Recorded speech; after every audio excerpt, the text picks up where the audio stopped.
अहानबा मक्तदा सला story channel की महूत सिंजदुना पांथोय मंगांगना मयामबु तरामना ओक्सबगा लोइनना इकोकनोना खुइरमजरी ngasi su mahausaगुमना नुंगाइरबा फुंगा वारी अमा पुदुना लाक्चरे वारी एसिबु इबिरकपना अथौबा मेइतै वारी असि मयामगी मफमदा खुदोल तमजरी मयाम पुन्ना तामिनरसी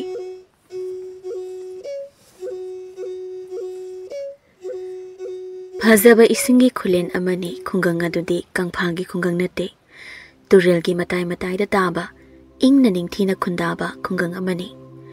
नमिदांग वाइरमगी मतमदा तुरेल अदुगी मताई मताईदा इसिंगदा युंबी युंगदुना फमलिबा कैथेल परेंग परेंग सिंग पुदोल थाउमैगी मैंगाल परेंग परेंग सिंगना मोंग हादबा लुलु लाउरबा इसिंग अदुदा लंगना तारिबा ममी अमुका से हेना फजहली मोंग हादबा तुरेल इयाई अदुबु हेन हेन अमुकसु निंगथीहले होलिबा मसु मखल मखलगी हिनाउसिंगना हिनाउसिंगी मतोलसिंगदा यालिबा थाउमै मसिंग कयादुना तुरेल अदुबु थासी नुमिकी अतियागुम कयादा अमुकसु फजहलेदो थौवन मिचाकुम महौसा लाइरेंबगी खुसेमदा ताइबा मिओइबगी खुदगी खुसेम अमना मतेंग अमुक पांगसिनबगी फजबसिदी करीदा हाइगनी नमिदांगनी तुरेल की मयाइदा मसक मतौ अंथोकना फजरबी नुपी मसा अमा मागी हिगी मतोलदा पुदोल अमा यालगा हिदु तपना होलकली मागी अपिकपा हिदुदा योननबा थरो थंबाल खरसु याउरी nga खरसु हापली नुपी मसादो नौदु कोटपा लेपगा हिदु तुरेल मयाइदा तपना खामलगा तुरेल मताइदा साबा कैथेल अमदा येंगलगा नासोमदु मतोमता कैथेल सिदी लोइना लोनरम लेदना अइबु इनी सबिरेगी मनाक्ता चंगमना फदोरा नासोम दिपातगी होनगलकपा नुपी मसानी मागिदी थरो अमदी इंदलकपा nga खरा योनबनी नासोमदो इनी अमगी इसिंग मताइदा साबा युम अमदा मागी हिदु तपना होंजनखीबगी हिगी इथक इपोम मरक्ता अतिया मथक्ता करिगुंबा अमा पाइखीबगी अंगौबा ममी अमा इसिंगदा तारगा लेहौरी इसिंगदा तारिबा ममीदा सगोल अपाइबी अमगी ममीनी नासोमदो हिदु मताइदा थौजिलगा इने अहि ngasiदी खरा थेंख्रे इने कनामता लेतबा जालो नासोमदो अनिरा कौबा ngamdana मागी हिदु ममाई लेदुना ममांगलोमदा assume होंगलकपगा ngayhaki mamangda paikhiba sagol apaibadu nasomgi makok lana paikhi sagolduna paikhibagi sahomduna nasomdu koktonda yengkhatlaga momondokna haireklami ipa nangbu wadabra nasa ibu sangbiduna koina pairiba adubo nasomdu nongthakta amu yengkhatlamlaga hidu hongalakli ising khulen aduga thangnaba lebak amagi khul amadani khul adusu ising imai matai oina lei हिजाव असौबा अमदी हि मसा कया अमसु इसिंगी तोरबान मताइदा ताउ ताउदुना खामली हिजाव मथक्ता फन्ना लेपलगा Nipah अमसु बिसुम मपादा मखुतु खल्लगा खुल कयादि सुरे अइना खुदुम चंदुना लाक्लिबसे अदुबु मसीगी इसिंगी खुलसिमदी इसिंगी इथक इपोम Sinner करिनो हि से लांसिनबो वाना थोइने अदुबु हदगी थालुसिलकपासिदा अइना सोइदना जंगसिनगने कोरोबा असे यामना साथीबा मी अमनी खुन मसिंग यामले माना खुदुम संसिलकलिबसे अदुसु मी कया कया हाटलगा अदुबु नासोमना हि होलिंगै पाइखिबा सगोल अंगौबदुदी कोरोबागा नासोमगगी इपाक अदुगी मरक्ता अमुक हेक हेक कोइना पाइबा कोरोबना तोइना उइ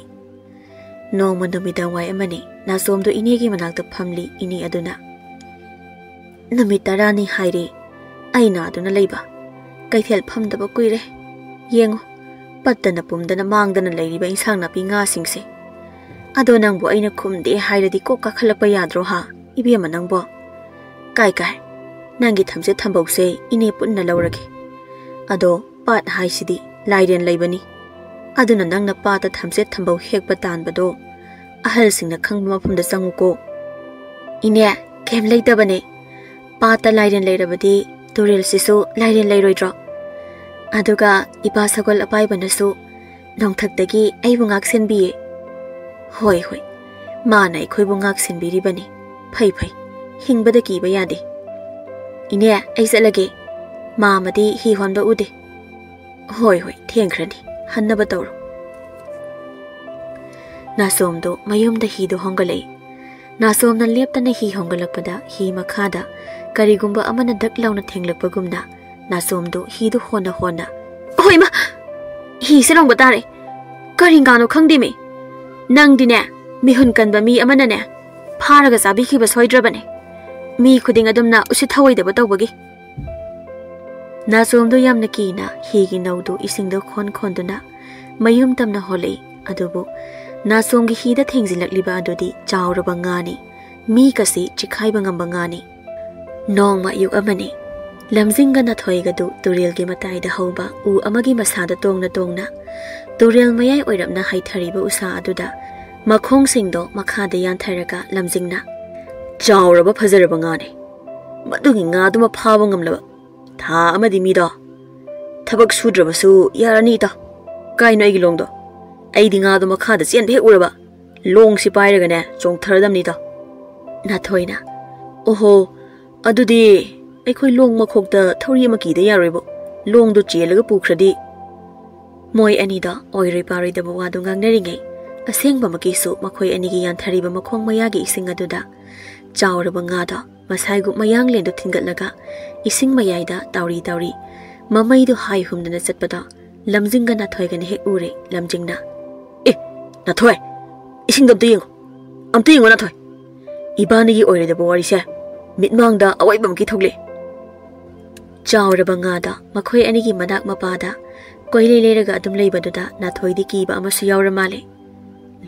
lamjing asibu awai bam ki ngaga oire zalo lamjing the long matonda mana makhwangda kirakpa asangba apikba thori do kiraga nga na tabrado aina pharge yengodudi hai ya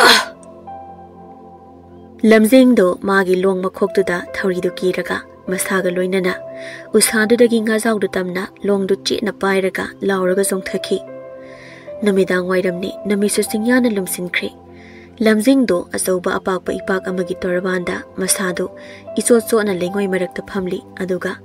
ipak adugi wangmada khul ama taribado yengli adubu mana uriba khunda khul nate atopa lebak amagi wangmagi atopa lebak amani aduga maduda laiba mi sing adusu korobagi mi ngaktani lamjing do ipak to de yenglaga nga su phaudraba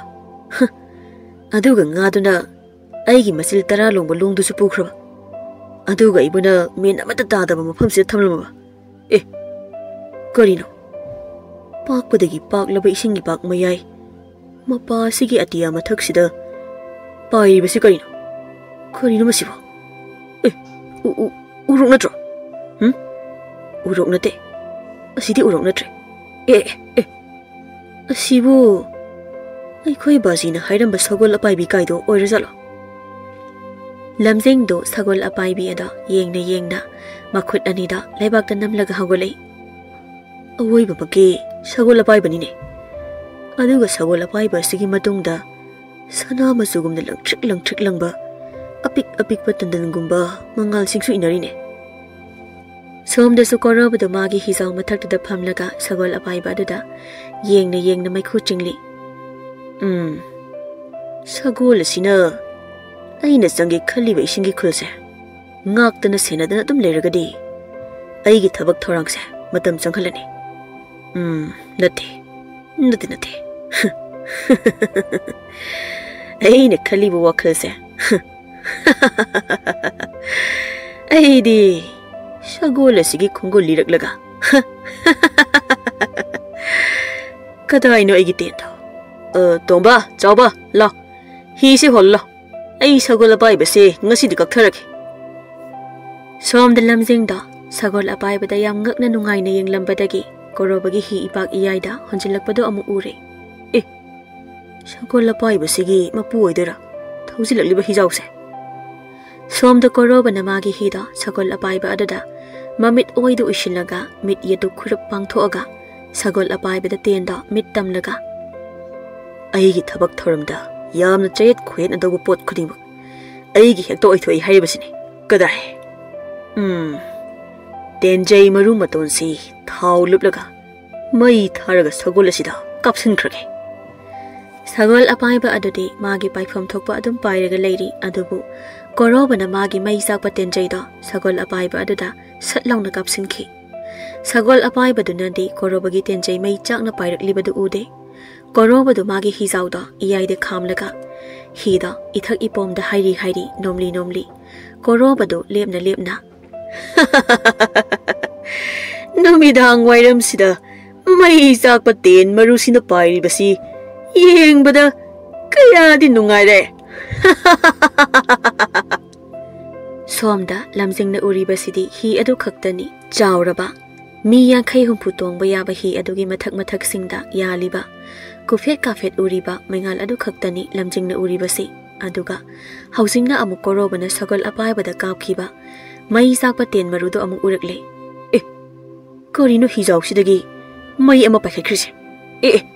mai sidi sagol apaibisida pankre sagol sidi ai tamna pasilakline sagol apaibada ten marudu mapukta palaga lamjingna lepiba ipak adugi torban tamna kanna yungna paisilei aduga lamjingi manakta laingoi marakta sitlaga tasili lamjing do korobagi hidu da yengna teni ne hojike dude sagol ni ne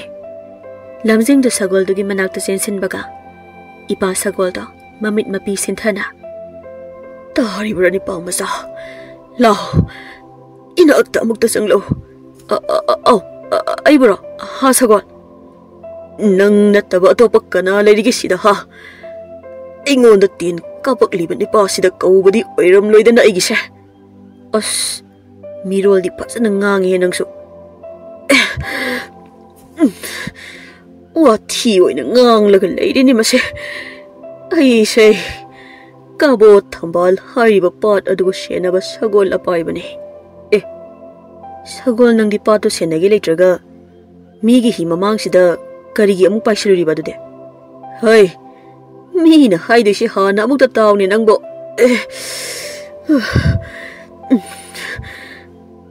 pat ado araiba asamba pat nate turel adudagi nga singni noina pharaga charibado nga leiradi pharaga chatabani kaino sagol masigi angangsi aigi kutta soidana sirani ngasi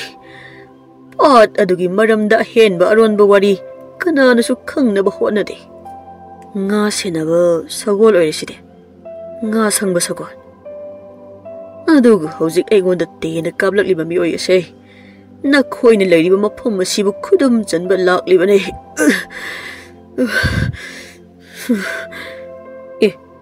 adudi yare nangsu migi leifambu mana lawnebu adudi sunga yaro nangde yare hairabasu midi nakhoigi lambu khudum janba lakle khamai tawne nangna makhoigi yam khriba lanmi singa sibu lan thengnaba ngamgadra ngamnina karigi ngamoideba aikhoigi khulsu mi chonga hena lei kaino turin mapanda khundaraga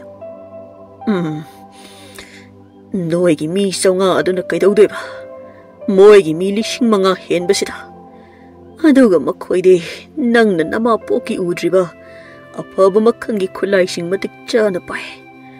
maram masina nangna phatraba miramgi mi oising asi thengnagadabane lamjing bado kinga taraga makhut ani do mathaktaga thangalaga hoi ai thengnagene hera pata turenda leiba nga kharagi migi lam loksingi kaina moina mammai ga loi thugai ni aina hai apangbani ba nga nate mana lobu lakli base nakhoigi leifam adone mana lobu lakli base sagol apaibi aduna lamjing sa khara pangna ubaduna pat adugi ahenba aronba wari li thoktabi pat aduda phangba nga gi maram khaktamak hairaga wa makha taramdana sagoldu tenjei adugi chaina khangba ngamdabadagi mamita tapna usinki Fajaraba sagol aduna mamit usinkhiba aduda lamjingbadu nungaitaba amadi masada akiba amadi phaurami maramdi sagol aduna hairamliba wasingdu taraga lamjingbadu sagol aduda nalaga korobagi ipak iyaida tawriba hizau aduda yenglaga aise nga aduna thaoina mafamsida purakpa oirabadi adudi aduga karigino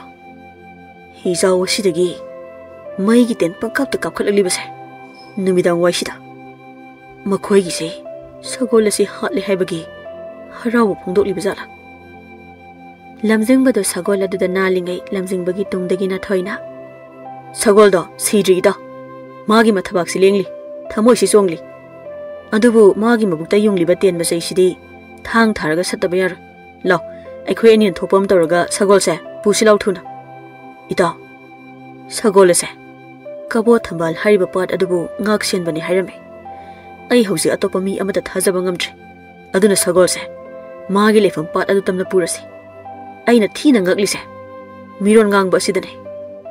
ꯅꯥꯊꯣꯏꯗꯤ ꯋꯥ ꯉꯥꯡꯗꯦ. ꯃꯣꯏ ꯑꯅꯤꯅ ꯁꯒꯣꯜ ꯑꯄꯥꯏꯕꯗꯣ ꯊꯥꯡꯒꯠꯂꯤ. ꯅꯥꯊꯣꯏꯅ ꯑꯩ ꯋꯥ ꯉꯥꯡꯂꯣꯏ. ꯑꯗꯣ ꯁꯤꯗꯤ ꯄꯨꯕ ꯉꯝꯃꯣꯏꯗ. ꯏꯇꯥꯎ, ꯁꯨꯃꯥꯏꯅ ꯇꯧꯔꯁꯤ.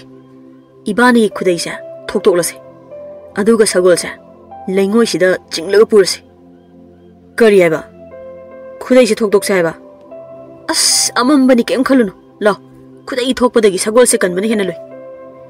ꯃꯣꯏ ꯑꯅꯤꯅ ꯁꯒꯣꯜ ꯑꯄꯥꯏꯕꯗꯣ ꯂꯩꯉꯣꯏ ꯃꯔꯛꯇ ꯆꯤꯡꯂꯒ ꯄꯨꯔꯛꯏ. ꯍꯧꯖꯤꯛ ꯃꯣꯏ ꯑꯅꯤꯅ ꯈꯨꯗꯩ ꯁꯦꯠꯂꯒ ꯐꯝꯂꯒ ꯂꯩꯔꯤꯕꯁꯤ ꯇꯨꯔꯦꯜ ꯃꯄꯥꯟꯗꯅꯤ. ꯂꯝꯖꯤꯡꯅ ꯁꯒꯣꯜꯁꯦ ꯁꯣꯔꯗꯤ ꯍꯣꯜꯂꯤꯅꯦ ꯏꯇꯥꯎ. ꯍꯣꯏ ꯏꯇꯥꯎ, ꯁꯤꯗꯕꯒꯤ ꯁꯣꯔ ꯍꯣꯜꯂꯤꯅꯦ. ꯑꯗꯨꯅꯦ ꯑꯩꯅ ꯍꯥꯏꯔꯤꯁꯤꯁꯨ, ꯁꯣꯔ ꯍꯣꯜꯂꯦ ꯍꯥꯏꯁꯦ. ꯑꯗꯣ ꯀꯃꯥꯏꯅ ꯇꯧꯁꯤꯒꯦ ꯏꯇꯥꯎ? ꯑꯩꯈꯣꯏꯒꯤ ꯈꯣꯡ ꯂꯝꯕꯤꯗꯤ ꯇꯨꯔꯦꯜ ꯑꯁꯤ ꯑꯣꯏꯕ ꯇꯥꯏ. ꯃꯔꯝꯗꯤ ꯁꯒꯣꯜꯁꯦ ꯍꯤꯗ ꯅꯠꯇ꯭ꯔꯕꯗꯤ ꯄꯨꯕ ꯉꯝꯂꯔꯣꯏ. ꯃꯣꯏ ꯑꯅꯤꯗ ꯁꯒꯣꯜꯒꯤ ꯃꯃꯤꯠꯇꯣ ꯑꯃꯨꯛꯁꯨ ꯐꯥꯛꯂꯒ ꯌꯦꯡꯂꯤ. ꯅꯥꯊꯣꯏꯅ ꯃꯃꯤꯠꯁꯦ ꯈꯨꯠꯂꯥꯎ ꯑꯃꯅꯤꯀꯣ ꯁꯒꯣꯜꯁꯦ. ꯍꯥꯏ ꯏꯇꯥꯎ, ꯀꯔꯤꯅꯣ ꯏꯇꯥꯎ ꯅꯪ ꯇꯧꯏꯗꯨꯕꯣ? ꯃꯃꯤꯠꯇꯣ ꯎꯐꯨꯟ ꯆꯪꯉꯅꯤꯌꯦ. ꯉꯥꯏꯈꯣ, ꯍꯤ ꯑꯃ ꯍꯣꯡꯒꯠꯂꯛꯄ ꯃꯥꯜꯂꯦ. ꯏꯁꯤꯡꯁꯤ ꯏꯕꯣꯝ ꯅꯥꯏ. ꯉꯥꯏꯍꯥꯛꯀꯤ ꯃꯇꯨꯡꯅꯤ ꯂꯝꯖꯤꯡꯒ ꯅꯥꯊꯣꯏꯒꯗꯨ ꯇꯨꯔꯦꯜ ꯃꯄꯥꯟꯗ ꯏꯁꯤꯡꯗ ꯀꯨꯝꯂꯒ ꯁꯒꯣꯜ ꯑꯄꯥꯏꯕꯗꯨ ꯍꯤ ꯃꯆꯥ ꯑꯃꯗ ꯊꯥꯡꯒꯠꯂꯤꯕꯗꯨ.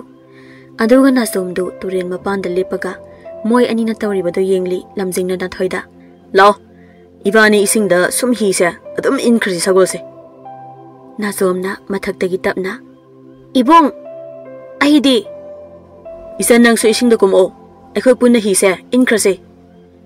ꯅꯥꯆꯣꯝꯗ ꯂꯝꯖꯤꯡꯗ ꯉꯛꯅ ꯌꯦꯡꯂꯤ. ꯉꯥꯏꯍꯥꯛꯀꯤ ꯃꯇꯨꯡꯅꯤ ꯂꯝꯖꯤꯡ, ꯅꯥꯊꯣꯏ ꯑꯃꯗꯤ ꯅꯥꯆꯣꯝꯅ ꯇꯨꯔꯦꯜꯒꯤ ꯃꯇꯥꯏꯗ ꯍꯤ ꯏꯜꯂꯤꯕꯗꯨ. ꯑꯗꯨꯒ ꯁꯒꯣꯜꯗꯨꯅ हि ꯃꯊꯛꯇ ꯃꯕꯨꯛꯇ ꯇꯦꯟꯖꯩꯗꯨ ꯌꯨꯡꯂꯒ ꯋꯥꯅ ꯇꯣꯡꯂꯤ. ꯅꯣꯡꯉꯥꯜꯂꯝꯗꯥꯏꯅꯤ. ꯀꯣꯔꯣꯕꯒꯤ ꯍꯤꯖꯥꯎꯗꯨꯒ हि ꯃꯆꯥ 10ꯃꯨꯛꯀ ꯂꯝꯖꯤꯡꯕꯒꯤ ꯂꯝꯒꯤ ꯇꯣꯔꯕꯥꯟꯂꯣꯝꯗ ꯍꯣꯟꯖꯤꯜꯂꯛꯏ. ꯀꯣꯔꯣꯕꯒꯤ ꯂꯥꯟꯃꯤ ꯑꯃꯅ ꯑꯉꯝꯕ, ꯁꯤꯃꯥꯏꯅ ꯍꯤꯁꯤ ꯍꯣꯟꯖꯤꯟꯕ ꯌꯥꯔꯕꯗꯤ ꯉꯥꯟꯅ ꯍꯣꯟꯖꯤꯜꯂꯝꯗꯧꯅꯤ. ꯃꯇꯥꯡ ꯃꯇꯝ ꯆꯥꯕ ꯉꯥꯏꯔꯤꯅꯤ. ꯑꯩꯅ ꯅꯈꯣꯏꯗ ꯏꯄꯥꯛꯁꯤ ꯁꯤꯟꯅꯔꯕꯅꯤ. ꯇꯁꯦꯡꯕꯒꯤꯗꯤ ꯁꯒꯣꯜ ꯑꯁꯦ ꯑꯩꯅ ꯇꯦꯟꯅ ꯀꯥꯞꯄꯒ ꯃꯥꯅ ꯀꯗꯥꯏꯗ ꯆꯪꯈꯤ ꯍꯥꯏꯕꯗꯨ ꯈꯪꯅꯤꯡ ꯇꯧꯕꯅꯤ. ꯁꯒꯣꯜ ꯑꯁꯤꯒꯤ ꯃꯔꯝꯗ ꯑꯩꯅ ꯀꯔꯤꯒꯨꯝꯕ ꯈꯔꯁꯨ ꯈꯪꯒꯗꯕ ꯂꯩ. ꯂꯥꯟꯃꯤ ꯑꯃꯅ ꯁꯒꯣꯜ ꯑꯄꯥꯏꯕꯗꯨꯗꯤ ꯁꯤꯔꯝꯂꯅꯤꯗ ꯑꯉꯝꯕ. ꯀꯔꯤꯒꯤ ꯁꯤꯗꯧꯔꯤꯕ? ꯑꯩꯅ ꯁꯤꯅꯕ ꯀꯥꯞꯈꯤꯗꯦ. ꯃꯍꯥꯛꯀꯤ ꯈꯣꯡꯒꯨꯜ ꯂꯤꯁꯤꯂꯥ. ꯍꯤꯁꯦ ꯇꯣꯔꯕꯥꯟ ꯌꯧꯅ ꯊꯧꯖꯤꯟꯁꯤ. ꯁꯣꯝꯗ ꯂꯝꯖꯤꯡꯕꯅ ꯁꯒꯣꯜ ꯑꯄꯥꯏꯕꯗ ꯅꯥꯆꯣꯝꯒꯤ ꯌꯨꯝꯗ ꯂꯥꯌꯦꯡꯂꯤ. ꯅꯥꯆꯣꯝꯅ ꯁꯒꯣꯜꯒꯤ ꯇꯦꯜ ꯃꯆꯩꯗꯨ ꯁꯠꯂꯒ ꯀꯔꯤꯁꯨ ꯇꯧꯔꯦ ꯏꯕꯨꯡ. ꯃꯍꯥꯛꯀꯤ ꯇꯦꯟꯖꯩꯁꯦ ꯁꯤꯅꯕ ꯀꯥꯞꯄ ꯅꯠꯇꯦ ꯏꯕꯨꯡꯁꯤꯡ. ꯍꯧꯖꯤꯛꯇꯤ ꯀꯔꯤꯁꯨ ꯇꯧꯔꯔꯣꯏ ꯏꯄꯥ ꯁꯒꯣꯜ. ꯈꯨꯗꯣꯡ ꯊꯤꯒꯗꯕ ꯃꯐꯝꯗ ꯄꯥꯟꯕ ꯇꯦꯟꯖꯩ ꯃꯔꯨ ꯅꯠꯇꯦ. ꯅꯥꯊꯣꯏꯗ ꯇꯦꯟ ꯃꯔꯨꯗꯨ ꯄꯥꯏꯅ ꯄꯥꯏꯅ ꯇꯦꯟ ꯃꯇꯣꯟꯗ ꯌꯦꯡꯂꯒ ꯏꯇꯥꯎ, ꯃꯣꯏ ꯇꯦꯟ ꯃꯔꯨꯁꯦ ꯀꯩꯅꯣꯝ ꯇꯧꯗ꯭ꯔꯣ? ꯃꯤꯒꯤ ꯇꯦꯟ ꯃꯇꯣꯟꯗꯤ ꯃꯆꯤꯟ ꯇꯨꯝꯊ꯭ꯔꯤꯛ ꯇꯨꯝꯃꯦ. ꯑꯗꯨꯒ ꯁꯤꯗꯤ ꯃꯆꯤꯟ ꯃꯇꯣꯟꯁꯦ ꯃꯇꯨꯝ ꯇꯥꯏ. ꯃꯥꯒꯤ ꯁꯒꯣꯜ ꯇꯦꯟꯖꯩꯗ ꯑꯆꯝꯕ ꯇꯦꯟꯖꯩ ꯅꯠꯇꯦ ꯏꯆꯥꯁꯥ. ꯇꯦꯟꯖꯩ ꯃꯔꯨ ꯑꯗꯨ ꯃꯤꯇ꯭ꯔꯪꯅꯤ. ꯇꯦꯟꯖꯩ ꯃꯔꯨ ꯑꯗꯨꯅ ꯑꯩꯒꯤ ꯏꯅꯥꯛꯇ ꯂꯩꯕ ꯃꯐꯝꯗ ꯃꯈꯣꯏ ꯁꯣꯏꯗꯅ ꯂꯥꯛꯀꯅꯤ. ꯂꯝꯖꯤꯡꯕꯅ ꯅꯥꯊꯣꯏ, ꯅꯪ ꯇꯦꯟ ꯃꯔꯨꯁꯦ ꯄꯨꯔꯒ ꯀꯗꯥꯏꯗꯅꯣꯃ ꯆꯠꯈ꯭ꯔꯣ ꯊꯨꯅ. ꯑꯩꯗꯤ ꯀꯥꯏꯗ ꯆꯠꯇꯣꯏꯕ? ꯅꯥꯆꯣꯝꯗ ꯋꯥ ꯉꯥꯡꯗꯦ. ꯇꯨꯃꯤꯟꯅ ꯑꯗꯨꯝ ꯁꯒꯣꯜꯗ ꯅꯥꯜꯂꯒ ꯂꯩ. ꯁꯒꯣꯜ ꯑꯗꯨꯅ ꯄꯥꯠ ꯑꯁꯤꯅꯤ, ꯀꯕꯣ ꯊꯝꯕꯥꯜ ꯍꯥꯏꯔꯤꯕ ꯄꯥꯠ ꯑꯁꯤ.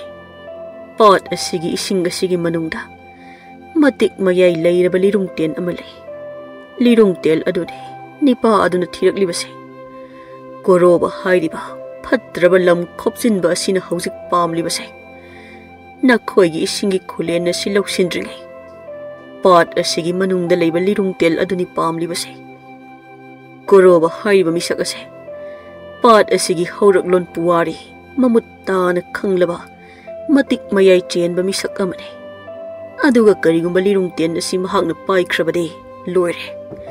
ꯃꯥꯂꯦꯝ ꯇꯥꯏꯕꯪꯄꯥꯜ ꯑꯁꯦ ꯃꯍꯥꯛꯀꯤ ꯈꯌꯥꯠꯇ loina umkragane.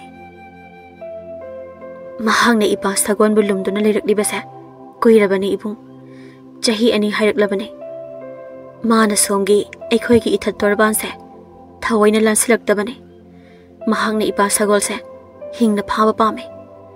aduga lirung tel ase mafam khangna loba pame mana mahak na khangli lirung tel ase ipa sagol gi khutta lei haiba pat asida su lei haiba lirung ten asibu senari ba ipa sagona taktriba phawbadi kanagumba amatana phangdabu su leitre lirung ten ase karigumba ipa sagol sina leikidaba thoklaba lirung ten do leina taibang pal asidagi mangkraba gumbani aduna ibungna ekhogi khulen asibu kange haiba taraba thamoi sengba ama changi ten bu kaino sat thangalaga se kapthok khloi kaino korobada ibung ipa sagol gi anaba se hidak mahi se amukta thase siroi haijabagi wane chaina di phanglibani ipada ahing nong yaida na thoidu korobagi mitrang senba ten marudu puraga na somgi hida patagi thodori na thoidu hidu hona patna di lapine ekhoina sagol se puraga laise na thoidu ten marudu da amuk yenglaga ten maru se mai thadolaga manghan khibana khwai phaba khongthang oigane eki nga amani pharaga sing khara tawraga tenjai se hapchilaga mai thadol lore maduna phare na thoina tenjai da lapna mafam amada puraklaga mai hawalaga mai thari sing marakta tenjai du hapchilaga adubu somda korobadi tenjai du mafam amada thaikre khangla male korobana magi lami khara tenjai du thina basil langli lanmi sing tenjai se nongsup lomda oigane thaikri base adubu nongsup tadi pat leite sagol se mafam adom da lotkre chalo sagol dagi khungulliyo thuna noi lanmi sing do lamtak se ama pairaga hidagi ising leirai duda zom song thanare aduga tenjai maru leifam do thiba satpa hokre lanmi kuntrani phumuktu narak mongsong amada tande mande chana namit phanayame lanmi sing na sagol thiri base lanmi amana ai di talle da oi bai taw me ai khoi sha hui gi mong dani mana sejin dei se nga khara phani hi khara holani sing khara thiani aduga mana ningthau sadana phamdana laudana tumdana leini hoini tubudi ningthau ni ne ma se kanadi maya soideng yak phamse chatpiang wai lanmi amana ai khoi di sagol le fam do kamai khangdori ga hamaya chi da ye ta ai sida leramdradi kamai tawba lanmi amana ho to ase pothara se aduga phangdrena hankrase moi khara do koroba bu yaba mi yawram gatrana amukinari lanmi amana sum wa ba sida haibe wani da horen wa ba pharakan sauba ga loina phakradawni da ai khoi loina lanmi atai kharadi wa amata ngangde moi atai singadusu wa khalondi loina manari poni koroba amata yaba nate aduda ngangthokpa kinabagi tawribani adubu korobagi lanmi singna sagol adubu thibadi leplamde tenjaidu na thoina mai thadoklaga manghan khibaga sagol apai bana kadom da pai khrabano khangdabaga korobadi makoktu chakai saure ising khulen leibaki lamjingi leibak longi ithat longi torbandani namidang wairamni korobagi manakta lehoba lanmi ani ahumda korobana ising khulen asigi mi amata sokpa yadeko karino khangtre haurak lon puwari dadi mafam sidadi pat amakhak lei haina iramlaka sidi pat ki pat ngakta ai di karam hai tawna potu thidoriba manam namlaga thini sunata kari nungi sagol tiena kapcharubano ising ithat mayai daga paibu ukhidaba chayol hele si khrabazala khangte phangdrakan ising khulen asigi ahalsing loina phugalakadini idi lirung ten gi wari khangbrana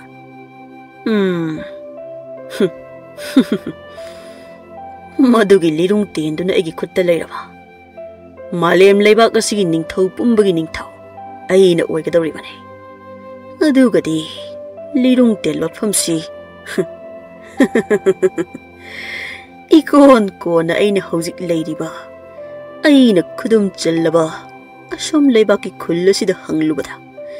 yamna inak nakna leirambagi wani lirung ten gi leifam se sida ꯑꯗꯨꯕꯨ ꯑꯩꯅ ꯄꯪꯂꯤꯗꯤ ꯑꯩꯅ ꯃꯃꯨꯠ ꯇꯥꯅ ꯍꯪꯒꯗꯕ ꯑꯍꯜ ꯑꯗꯨꯗꯤ ꯑꯩꯒꯤ ꯁꯥꯊꯤꯕ ꯎꯠꯄꯗ ꯁꯣꯏꯗꯅ ꯍꯥꯠꯇꯣꯛꯄꯅ ꯍꯥꯟꯈ꯭ꯔꯦꯗ ꯀꯌꯥꯗ ꯄꯪꯈ꯭ꯔꯕ ꯑꯩꯁꯦ ꯁꯣꯝꯗ ꯅꯥꯊꯣꯏꯗ ꯏꯊꯛ ꯑꯗꯨꯒꯤ ꯇꯔꯕꯥꯟꯗ ꯍꯜꯂꯛꯂꯤ ꯀꯥꯟꯅꯗꯕ ꯋꯥꯅꯤ ꯂꯤꯔꯨꯡ ꯇꯦꯟꯗꯣ ꯀꯩꯗꯧꯔꯦ ꯍꯥꯏꯕꯅꯣ ꯉꯥꯏꯍꯥꯛꯇꯪꯗꯤ ꯌꯥꯝ ꯄꯥꯈꯠꯂꯝꯃꯦ ꯑꯗꯨꯕꯨ ꯇꯦꯟꯖꯩ ꯃꯔꯨꯗ ꯃꯩ ꯊꯥꯗꯣꯛꯈꯤꯕꯗꯒꯤ ꯄꯨꯝꯇꯟ ꯇꯟꯈ꯭ꯔꯦ ꯏꯁꯥꯁꯦ ꯀꯤꯕꯒ ꯑꯝꯇ ꯐꯥꯎꯈꯤꯗ꯭ꯔꯦ ꯇꯣꯛꯑꯣꯗ ꯑꯩꯗꯤ ꯌꯨꯝꯗ ꯍꯜꯂꯒꯦ ꯂꯝꯖꯤꯡꯗꯨꯁꯨ ꯃꯔꯥꯏꯅ ꯍꯜꯂꯛꯆꯔꯁꯅꯤ ꯅꯥꯊꯣꯏꯗ ꯏꯄꯥꯛ ꯑꯗꯨꯒꯤ ꯇꯔꯕꯥꯟꯗ ꯂꯩꯉꯣꯏ ꯃꯔꯛꯇ ꯁꯨꯝ ꯂꯥꯛꯄꯗ ꯏꯁꯤꯡ ꯇꯣꯔꯕꯥꯟ ꯃꯌꯥꯏꯗ ꯅꯤꯄꯥ ꯑꯃ ꯂꯣꯡꯅ ꯍꯤꯞꯄꯒ ꯃꯈꯨꯠꯇ ꯃꯔꯥꯏꯕꯛꯇ ꯊꯝꯂꯒ ꯂꯣꯡꯅ ꯇꯨꯝꯂꯤꯕꯗ ꯎꯏ ꯇꯨꯝꯂꯤꯕ ꯅꯤꯄꯥꯗ ꯀꯣꯔꯣꯕꯅꯤ ꯑꯗꯨꯒ ꯀꯣꯔꯣꯕꯒꯤ ꯂꯥꯟꯃꯤ ꯑꯅꯤ ꯑꯍꯨꯝꯗꯨꯗꯤ ꯏꯄꯥꯛ ꯑꯗꯨꯒꯤ ꯑꯁꯣꯝ ꯋꯥꯡꯃꯗ ꯍꯤ ꯍꯣꯜꯂꯒ ꯆꯠꯈꯤꯕꯗꯨꯁꯨ ꯅꯥꯊꯣꯏꯅ ꯎꯔꯤ ꯑꯗꯨꯒ हि मथक्तुदा कोरोबगी लामी अनि अहुमदसु फुनबा उरी नथोइना लामी सिंगदसु लाम लामदन किनगसु थिनरी मखोइगिदा हि होनगे यादबगी नौ मुनबा माले नाथोइदो लापतकना कोरोबदा येंगलगा ए कोनोन सिबु इसिंगदा इराकनरगा लैराइदा इसिंगना चिंखलपा मिरो कुसुसे असिबा मिसु माले नाथोइदो कोरोबगी मनाक्ता जंगसिलगा अहलगी सिबु हि सिगा लमहांगनबो ओइदोरहा कोरोबद मकोक साना पोथाबा ओइबना नाथोइना हंगलिबदो खुमदे अइसु अहलगी मनाक्ता ngahakta famge fammu kedoroge kana khangni ayaba yauduna famjile kaina hairakadrasini housing matamdi migi lamgaje pangkhopda khopsinaidana migi lansinba yaba yadaba mafamdaga higase pangthauda thaujinaidana कोरोबद मखुत मराइबक्तगी लौथोकलगा नाथोइदा पैरपना येंगलगा मखुत मराइबक्ता अमुक थमलगा लोंगने हिपलगा होइने अदुनिने अइसु लमहांगनरिन तौरिसे तादबु nga फारोइना तब्रो होइने नंगना मानबदो अदुम ओइरमनि अइ अदुने तादा हौजिकन मतमसे nga फाबसु चंगसिलानि सना थीबसु चंगसिलगनि तेन थीबसु चंगसिलगनि मेन तादे अइसु तेन मरु अमा मई थादो अमगा युमदा हलगलिबनि कोरोबा यामना सिंगबा मी ओइबना नाथोइना nganglibado thawai wawaidana इनावबो तेला लोनब्रहा लोनदे वारिनिदा सुम हाइबा हाइदुनि कोरोबद मखुत नमलगा हौगलगा फमलगा अइदि युमसे करम हाइना हन्नि तौरिसिदे अइदि माइकै lump हंगनरे करिमद खलुनु तादगी नाकंदा लैरिबा तेन सिबु कोरोबदो मागी तेंदो येंगलगा अइगी तेने सा कापनबा तेने ओ अदुदि तादसे ngami oiroi dorini adude aina ngami oiba natraga sadan ba oire khalo adunong kedau sabno ta adagi tenjei maru hapnaba samma leiriba sa masidi yariba ten maru se aibu o aina mai thakiba tenjei maru duga masak chamane korobada na thoida manna yenglaga nangna tenjei maru mai thaba haibadi nang aigi tenjei maru do karam haina thengnarakli ba he ahal नंग अइना कनानो हाइबा अइना ngसाइना खंग्रे नंग नत्रा लाइगी सगोल अदुबु हानबा थरांगलिबा मिओइदो कोरोबदो वांगांगदे मागी तेंदो ताप लाउना पाइरगा नाथोइगी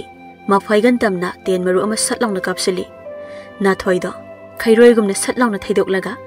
मनाक्ता ngसाइ मखै तादुना लैबा सैसांग अमा ताप लाउना पाइरगा कोरोबदा लामगा शेट लाउना कंजिलै कोरोबदो साफु कल्लबा सैसांगदो मखुना ngakलगा तराइबा अंगांग नतेदना मसिदे अदुदे आइसु आइगी मतिक मयाइ खितंग खक उथोकजबा तारे नंगोंदा हाय इया इसिंग मथक्ता चेनबा ngamliba आइंगोंदबो हाय नंग सिदि नंग हया हाय नाथोइना कोरोबदा लामगा थिलकपगा कोरोबगी मसादा सादोना फट फट लाउना फंदोरे येंगबदा मत्रंग मत्रंग काय कोरोबदो अदुगा कोरोबदा मनाक मनाकता इसिंग तोरबांदा खामदुना लेबा मागी लानमिना तोंगलकपा हिनाव अमा ताप लाउना पाइरगा थांगतलगा नाथोइदमना हुमजलै नाथोइदि कोरोबना हिदो थांगतलगा हुमजिलकपा अदु ममितु लंगथोकलगा ह सिदे आई सिबा तारे आई सोइदना सिबा तारे आई पाथरे हिंसा बोइरा माले मसिदि Koroba na hida Nathoi da sapuk kanna thonglakpaga mi tara muk tongba hinauda kanagumba mi oi amagi mathabakna pop launa ngaki hida singkup sana kai lamba chadina khalambane adubu lamba laedana Koroba gi lamba ama lakliba mi oi misakta atai kana sunate lamjingni Koroba gi hinauda lamjing gi thabak na ngaklingei Koroba gi korafu muk chawba kinda lamjing tamna makhol thokna wu launa paishilei Koroba su kinda ta silaga mamai mamita akiba ama yaw hingsaba mana sangdokli Koroba gi kinda lamjing gi suba da pop launa thongki mafam do safu ama bang launa kai kin gi safuna Torban da tauriba hi singdo yauna ising torban do trok nomi lapna Koroba gi lanmi khara khongna lakna lanmi amana uwa singda yenglaga Korino sapu amana uwa singse humduna sakhibagum tawradro mai kaise hai tawsa lanmi amana ida yuha ga hakhiba jalo lanmi amana achau bu se ama pai khibane ado usik tudi uhode lanmi amana noi angambada hagi so haidok so ai di ware aduna ai di napi mathak se tumme lanmi mayamduna hoida loina wanarba ngaktani aduna pothana ba kari su kaide lanmi mayam napi mathakda longna tumbo upna tumbo tongnaringai kadai degi lakpano khangdaba chawraba lairen ama lanmi singi mathakta soro launa tapna chali aduga lairen gi makhada longni hipliba lanmi khara adudi mafi mangba yaure somdadi lamjinga Koroba ga phunari badu mai hore nong khakte da ngaire Nathoi di laptakna nakal amada tumina phamlaga sigi matang si dei tumina phambana phani ba lamjing bana amase sing mapun thangat bagum thangat khreni lamjing na Koroba da mafaigan ga saigrak ka da tap launa pairaga thangalei nasasi u thidik bagum da thudek lage lamjing na Koroba da supai pairaga magi khongnang makhong manba mafaigan aduda makhwang do dup launa thadei Koroba da prok haiki khwang se makhol ma thokre dana sidi masidi makhutsi lamaga Koroba da lamjing na laimai da phadrak launa thadei lamjing na Nathoi da khangabra tabra Nathoi nang ni jai cha de se yong da pakhol thaba ga chamane yong da pakhol thaba ai di kai noi da yong da pai khiba potpu mathong sana sijina bra ado mai na hai dui saro ai si yong ni da ko hai ro kai doge itaw nangi tungda itaw nangi tungda Koroba na lamjing gi tungdagi aikhoi gumba tarana thangat pangam loidaba ujaw pambi ama mara yauna phuklaga Koroba na pairaga lamjing gi chuba da pop launa haijindana kanchale lamjing da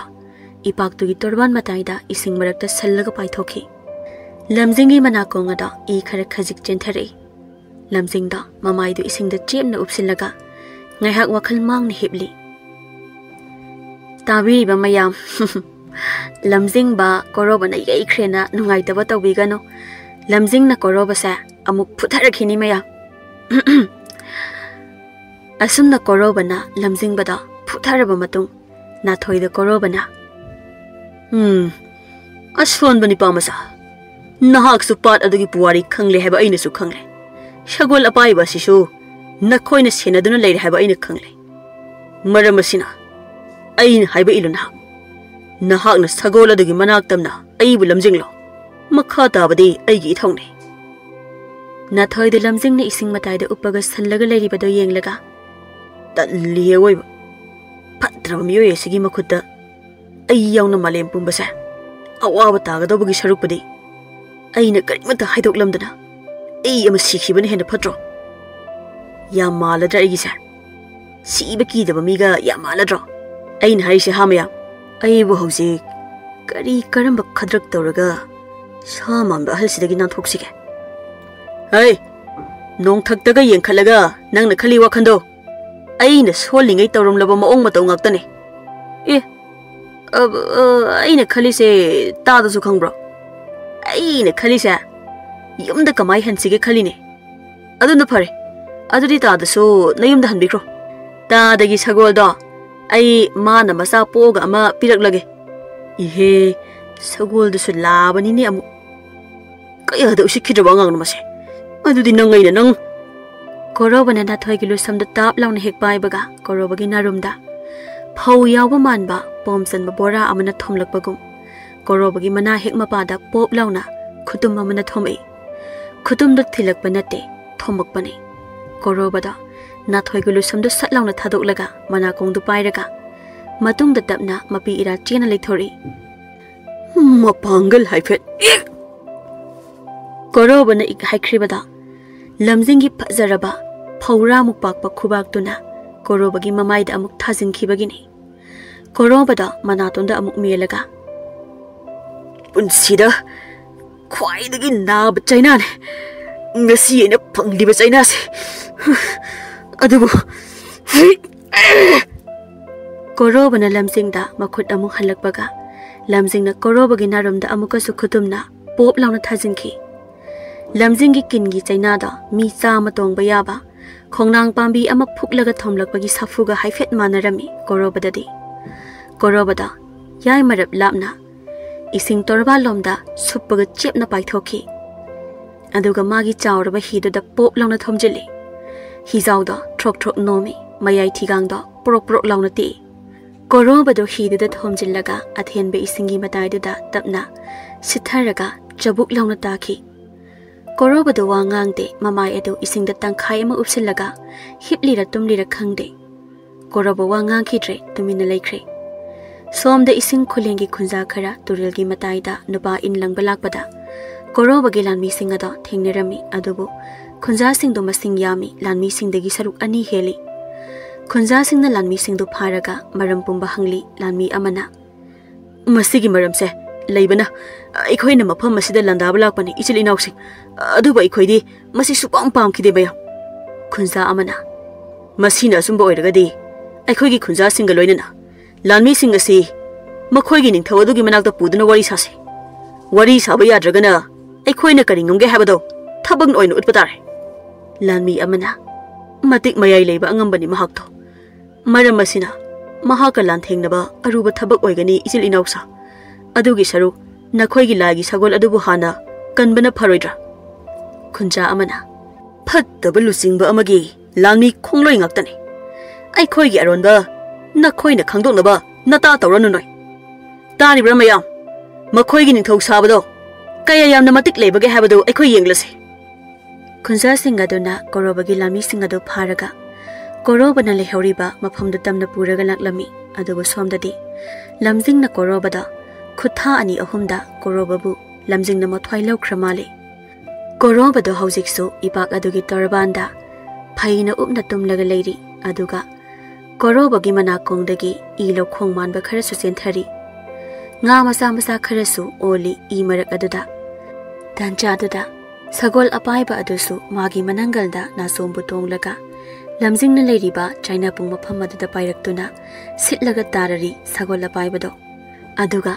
Sanagi Lirung Ten aduna nasom namaru amakhaktuga mananganda yalakli khunja singsu lanmi singa yoksilakli lanmi amana korobana isingda ngamu asiba mankhei tauri leiribado yenglaga oh nangdi shira boido